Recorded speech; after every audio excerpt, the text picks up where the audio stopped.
네, 안녕하세요. 저희는 민변 미디어 언론위원회입니다. 지난 영상에 이어서 저희가 이번에 또 가짜뉴스에 대해서 좀 이야기를 해보고자 합니다. 지난 영상에서는 가짜뉴스의 이제 개념과 그게 개념 정의를 하기가 정말 어렵다는 거에 대해서 좀 알아봤는데요. 그래서 이번에는 이제 현행법으로 가짜뉴스를 처벌할 수 있는지, 그리고 또 처벌 조항을 새로 신설을 해서 처벌을 할 필요가 있는지 등에 대해서 좀 알아보고자 합니다. 같은 네. 가짜뉴스 네. 시리즈이기 때문에 저희가 옷도 똑같이 지금 그대로 맞춰 입고. 아, 그런가요? 예. 아, 그쵸. 사실 저희가 첫 번째 영상하고 두 번째 영상은 지금 촬영 일자가 많이 차이가 달라요. 나죠, 네. 지금. 일부러 똑같이 입고 왔습니다. 예, 저번 방송이 지금 정확히 저도 기억이 지금 안 나고 있는데. 일단 현행법으로 가짜뉴스에 대한 처벌이 가능한가? 네. 이 부분은 전에 사실 방송에서 잠깐 말씀드렸던 것처럼 네. 현행법으로 전형적인 가짜뉴스를 처벌하는 법률이 지금 현재 없기 때문에 네. 그런 법률안들이 발의가 되는 것이고, 네. 그럼에도 불구하고 현재 있는 우리의 네. 법제에서도 어떤 정도의 제재를 가할 수 있다는 말씀을 좀 드려보려고 합니다. 네. 일단 그 법이 정한 방송이라는 개념에 해당하는 그런 네. 컨텐츠들이 있습니다. 네. 그런 경우에는 방송통신심의위원회에서 심의 규정으로 심의를 하고 제재를 가할 수가 있습니다. 근데 이제 방송이 아닌 경우에는 네. 정보통신망법 44조의 7에서 불법 정보라 그래가지고 네. 이제 정의를 어느 정도 하고 있는 것이 있는데, 주로 이런 내용들입니다. 음란, 명예훼손, 사행행위, 그다음에 개인정보보호법 위반, 네. 무기류 제조 방법 및 설계도의 공유, 네. 국가기밀 누설, 심각해집니다. 범죄를 목적으로 하거나 교사 방조하는 정보, 이런 네. 것들이 이제 불법 정보라고 해가지고 심의 규정으로 규제를 할 수가 있습니다. 근데 보통 이런 규정들은 이미 다른 법에 의해서 명백히 네. 범죄가 되는 경우를 말하고, 네. 다른 법에 의해서 불법 정보로 이미 되어 있는 것들을 정보통신망법을 이용하여서 심의까지 할 수 있도록 하겠다라는 네, 그렇죠. 취지의 규정들입니다. 네. 그런데 지금 아까 방금 말씀드렸던 것처럼 우리가 흔히 지금 접하고 있고 문제다, 네. 규제해야 된다 라고 이런 얘기하고 있는 가짜뉴스들 같은 경우에는 현재 현행법으로는 규제하기가 지금 어려운 상황입니다. 그래서 네. 앞서 언급했던 가짜뉴스에 대한 법률안들이 국회에 지금 제출했다고 할 수가 있습니다. 네. 그렇죠. 그러니까 분명히 뭐가 처벌은 가능한 가능성이 있긴 있는데, 이제 다른 법에 의해서 명백히 범죄가 되는 것들을 위주로 예. 이제 처벌을 하게 되는 거고, 그리고 또 가짜뉴스에 대한 법률안들이 이제 국회에 나온 것은 그 분명히 빈 공백들이 있으니까 예. 그런 부분들을 이제 좀 어떻게 처벌을 할 수 있을지 해서 법률안들이 나온 겁니다. 그 현행법으로 처벌을 할 수 있는 사례들에 대한 겁니다. 그러니까 그 앞서 말씀드렸던 이제 법률안에서 이제 가짜뉴스의 개념을 정의한 그것보다는 그 허위 정보의 개념에 좀 더 가깝다고 볼 수 있는 사례들이에요. 일단 첫 번째로 제가 한번 소개를 해드리면, 코로나 관련 허위 정보를 단톡방에 반복적으로 업로드해서 정보통신망법 44조의 7 제1항 3호 불안감 유발로 수사 중인 사건이 있었습니다. 근데 이게 아마 몇 달 전이어서 지금은 뭐 벌금형이 나거나 아마 그랬을 것 같아요. 그리고 두 번째 사건인데요. 두 번째는 그 맛집에 관한 허위 정보를 블로그에 반복적으로 게시해서 이건 업무방해로 처벌을 받았어요. 그러니까 그 맛집, 소개된 맛집에 대한 업무방해겠죠? 이거는 벌금 300만 원을 받았다고 합니다.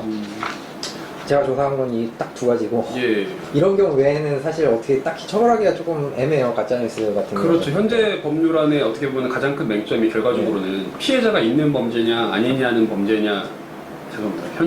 네. 결과적으로 현행 법률안에서 처벌할 수 있는 가짜뉴스가 네.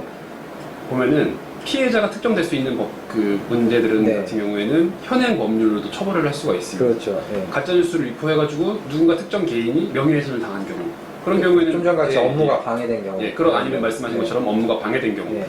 특정 피해자가 있습니다. 네. 근데 지금 우리가 이 개정안들을 봤을 때 지금 현 사회적 논의에서 가짜뉴스 처벌이 필요하다 하는 네. 대체적인 것들은 피해자가 없는 경우입니다. 그렇죠. 예, 피해자가 없는 경우이기 때문에. 근데 여기 지금 말씀하신 것 중에 코로나 관련 허위 정보를 단톡방에 반복적으로 업로드해서 불안감 유발로 지금 수사 중이었다는 이 사례 같은 네. 경우에는 어떻게 보면 지금 피해자가 없는 형태였고, 네.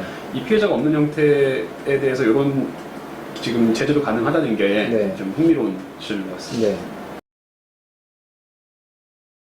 이런 법의 공백 상황에서 네. 결국에는 이제 피해자가 없는 경우에, 그러니까 특정 피해자가 없는 경우, 물론 이제 가짜뉴스의 피해자는 우리 모두라고 할 수도 있지만, 그렇죠. 네, 뭐 형법적인 피해자, 명예훼손적인 피해자, 업무방해에서의 피해자와 같이 특정되지 않는 경우에 가짜뉴스 또는 허위조작 정보에 대해서 법제도화하여서 처벌하는 것이 정당한가? 네. 이제 결국엔 이 얘기로 이어지게 됩니다.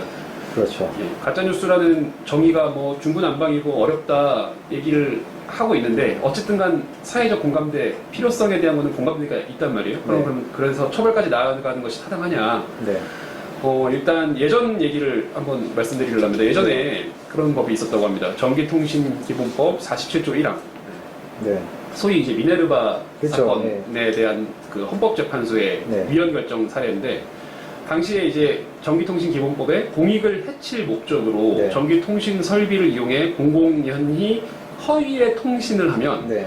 5년 이하의 징역이나 5천만 원 이하의 벌금에 처한다. 네. 라는 좀 놀라운 내용의 네. 허위사실 유포죄를 예. 규정하고 있었다고 합니다. 뭐 혹세 무민을 처벌하는 그쵸. 뭐 이런 법률이었다고 할 수가 있는데, 당시에 이제 이 법률에 대해서 헌법재판소가 어떤 결정을 내렸냐면, 네. 공익을 해칠 목적으로 전기통신 설비를 이용하여 공공연히 허위의 통신을 하면 네. 이라는 이 표지, 문장이, 네. 법률 요건이 지나치게 모호하고 포괄적이어서 네. 누구를 처벌하자는 건지, 어떤 행위를 처벌하자는 건지 불확실하다. 네. 그런 불확실성 때문에 우리 사회에서의 자유로운 토론에 대해서 위축 효과가 있다. 네. 뭐 이런 이야기를 했고, 그 다음에 권력이, 국가 권력이 네. 결국에는 이제 수사 권력이죠. 그렇죠. 네. 듣기 싫은 목소리를 네. 선별해서 처벌할 수 있는 여지를 주는 것이 아닌가라는 네. 이제 문제점을 들어서 네. 뭐 위헌으로 결정했던 바가 있습니다. 이거 네. 이제 아주 우리 사회의 최근 이야기고, 뭐 더 과거 얘기로 돌아가면은 허위사실 유포죄 같은 경우에는 이제 출판 인쇄술이 발전을 하면서 네. 정권이나 지배층에 대한 비방성 메시지를 일반 시민들 네. 사이에 유포한 것을 방지하기 위한 목적에서 만들어진 것입니다. 초기 형태는 17세기, 아주 오래전, 몇백 년 네. 전부터 이미 있었는데, 영국에서 입법된 선동 비방죄였고, 네. 이런 유사한 형태의 허위사실 유포죄에 대해서는 네. 역사적으로도 탄압적인 정부가 네. 정권 유지 수단으로 이용했던 전례가 많기 때문에 네. 뭐 언론단체라든가 뭐 UN 인권위원회, 뭐 아시아 인권위원회 이런 단체들에서 지속적으로 폐지하는 것이 옳다라는 촉구 의견을 밝혔던 바 있습니다. 네. 근데 사실 옛날에는 그랬는데 예. 지금 현재는 이게 좀 상황이 좀 많이 바뀌었잖아요. 그러니까 예전 같은 경우에는 뭔가 이런 그 자기 의견을 표현해서 사람들이 많이 볼 수 있는 수단이 없었다면, 지금은 과거에 비해서 이제 누구나 SNS를 다 쉽게 할 수 있고 그 또 접할 수도 있어서 가짜뉴스나 허위 조작 정보의 폐해가 진짜 정말 한 번 발생하면 정말 크다는 게 좀 문제이긴 하겠죠. 그래서 만약에 누군가 정말로 악의를 가지고 이 허위 조작 정보나 가짜뉴스를 퍼뜨린다면, 이거는 이제 뭐 민주주의의 기본권 중에 하나인 표현의 자유를, 사실 그 표현의 자유의 보호 범위에 포함될 수 있겠지만 심각하게 악용하는 건 사실이고, 예. 그리고 또 결과적으로 사회를 심각하게 혼란에 빠뜨릴 수는 있겠죠. 그러니까 물론 그 표현의 자유와 민주주의 사회에서는 서로 이제 의견에 이렇게 주고받으면서 혼란할 수도 있다라는 게 당연한 존재이긴 한데, 가짜뉴스나 허위조작 정보가 발생시키는 그 혼란은 방금 말씀드린 앞서 그런 혼란과는 차원이 다른 혼란이잖아요. 예. 그래서 그런 문제가 조금 심각한 문제일 수는 있을 것 같고, 또 특히나 최근에 이제 문제가 됐던 코로나19 바이러스 관련해서 만약에 이제 가짜뉴스가 퍼져나간다면은 정말 진짜 심각한 문제가 될 수 있어요. 정말로 심각한 문제가 될 수 있는데, 이런 경우에는 이제 보통 사람들이 보통 민주주의 사회에서 소위 말하는 그 사상의 자유시장이 제대로 기능을 못하게 될 수도 있는 거죠. 보이지 않는 손이 작용을 제대로 못한다. 그렇죠. 그러니까 뭐 예를 들면 그런 거죠. 그러니까 경제 관련해서도 사실 자본주의 그 자유에 의한 이제 자본주의가 돌아가려면 정부의 적절한 개입이 필요하듯이, 그 사상의 자유시장도 마찬가지로 저는 약간 적절한 그런 그 규제가 필요한 게 아닐까 하면서, 그 규제가 바로 이제 가짜뉴스와 허위 조작 정보에 대한 약간 규제, 이런 게 아닐까 조금 생각을 합니다. 이게 기술의 발전상이랑 네. 밀접하게 연관이 되어 있다고 생각이 듭니다. 네. 뭐